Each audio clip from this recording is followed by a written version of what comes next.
ነው የምትይው? በጭራሽ ማርቲ፣ ይህን ነገር አንቺ ማወቅ የለብሽም። እኔ እኮ ሰው አላደረኩሽም፣ በጭራሽ ሰው አላደረኩሽም ማርቲ። ምን አለበት አምላኬ ይህንን እውነት ሳታውቅ ባይቀረውን ሞቴን ብታቀርብልኝ። ንገረኝና ሁላችንም እንገላገል። ከኔ ተለይተሽ መኖር አቅም አለሽ እንዴ? ደሬ ምን ማለት ነው? ልታገባ ነው እንዴ?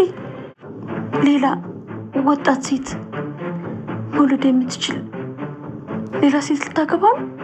እንደሱ ማየው ደስ ይለኝ ነበር። ምንም አይነት የማይታረም ስህተት የለም። እባክህ ንገረኝ።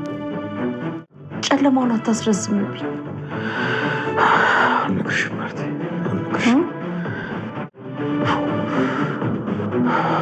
እባክህ በጭራሽ አልነግርሽም ማርቲ።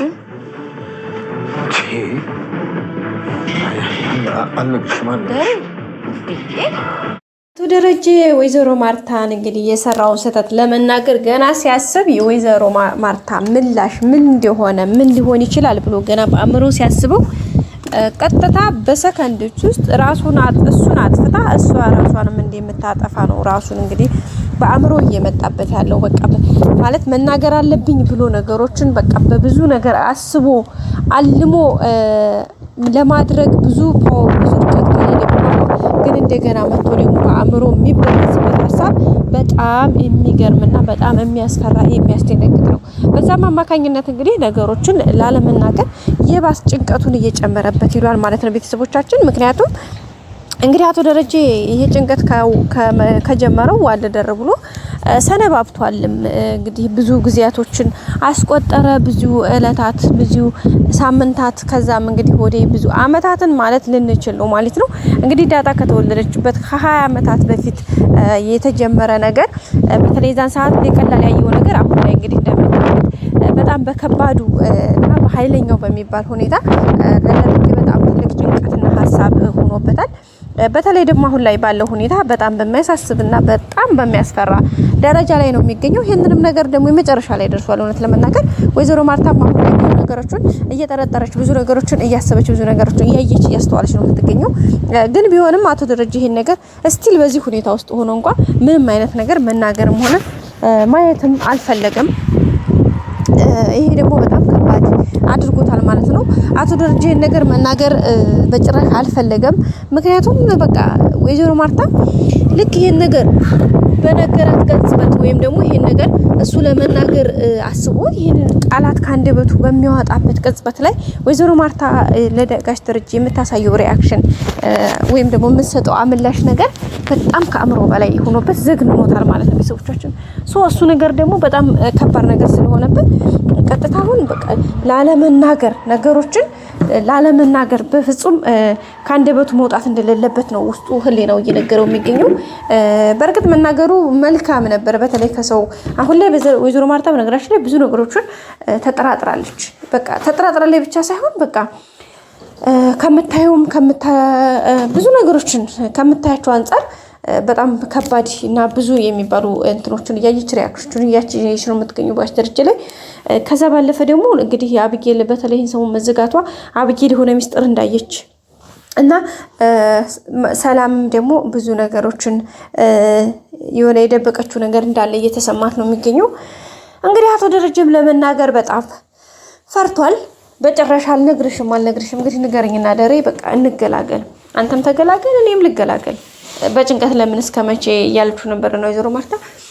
በቃ አረ በጭራሽ አረ በፍጹም ነው ያለው። አረ በፍጹም በቃ ገና ለመንገር ራሱ በቃ ብነግራት ብሎ አእምሮ ውስጥ ያንን ነገር ሲስል የሚፈጠረው ነገር በጣም ከፍተኛ ፍትጊያ ነው። በቃ ከራሱ ጋር ምን አይነት በቃ ወሰጥ አገባ ውስጥ በጣም በከባዱ ነው ራሱን የሚፋለመውና እሱ ነገር በጣም ከባድ ሆኖበታል።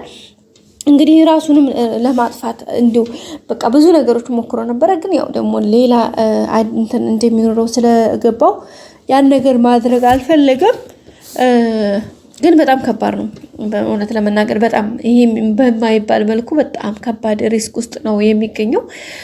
እንግዲህ ብቻ እግዚአብሔር በምክንያት ሁሉም ነገር እንደሚያስተካክል ተስፋ እናደርጋለን። በነገራችን ላይ ወይዘሮ ማርታ ነቅታለች፣ አውቃለች። በተለይ የዳጣን እንኳን ተውት፣ የዳጣን ይሄን ያክል የነቃቸው አይመስለኝም።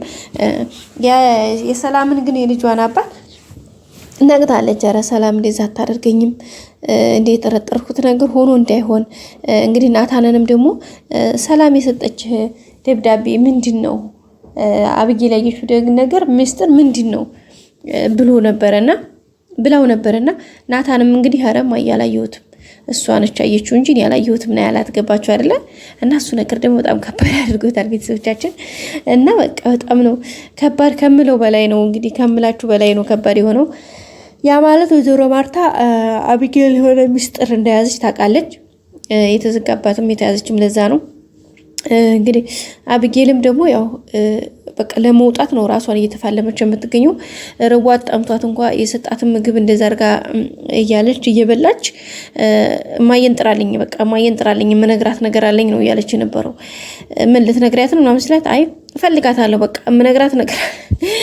ወይኔ አብጌል ደረጀ እኮ ያን ሁሉ ለፍልፎ እውነት ለመናገር እኮ እንኳን ለሱ ለወለዲያት ልጁ ለሌላ ሰው ራሱ በቃ አሁን እሱን ባወራው በቃ የሆነ ከባድ ጭንቀት ውስጥ እንዳለ ይረዳል። በቃ ቢያንስ ግዴታ ልጁ ስለሆነች ብቻ ሳይሆን እኔ አሁን ደረጀ የአብጌል አባቱ ነው ለእኔ በአጋጣሚ ተገናኝተን ይሄን ነገር ለአብጌል ነገራት ማለት በጣም ጭንቀት ውስጥ ነኝ፣ የሆነ ትልቅ ፈተና ውስጥ ነኝ፣ ይሄ ነገር ደግሞ እንደዚህ ነው ብሎ ቢያማክር በቃ ሰው የሆነ ሰው ሊረዳው የሚችለው አይነት ስሜት ነው። ገባችሁ አይደለ? ግን እሷ በጭራሽ ያን ነገር አትፈልገውም።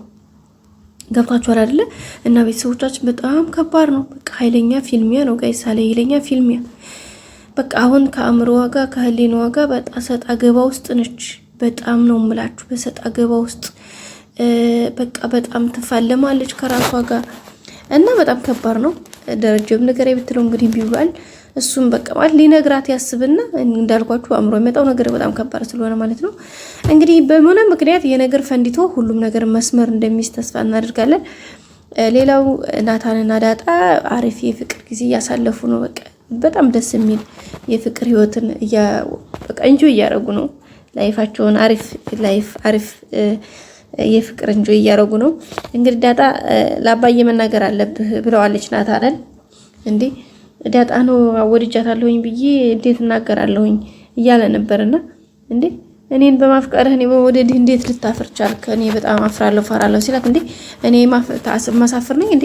እኔን በመውደድህ እኔ በማፍቀርህ እንደውም ልትኮራ ነው የሚገባ። አባዬ ደግሞ የተደበቀ ነገር ተሸሽጎ እንትን የሚል ነገር በጭራሽ አይሆንም። ታውቃለህ አብጌል ላይ የሆነ ያለውን ነገር እያየን ሌላ ነገር እኛ ደግሞ እንትን ማለት በጣም ከባድ ነው። ስለዚህ መናገር አለብህ እያለችው ነው። ናታንም ደግሞ ይሄን ነገር ደፍሮ ለመናገር በጣም ፈርቷል፣ ግን በቅርብ እንደሚነግረው ተስፋ እናደርጋለን። መጀመሪያ ግን ከገባበት ጭንቀቱ እንደሚወጣ ተስፋ እናደርጋለን። ቤተሰቦቻችን በቀጣይ ቪዲዮ እንገናኝ። ሰላም ቆዩ።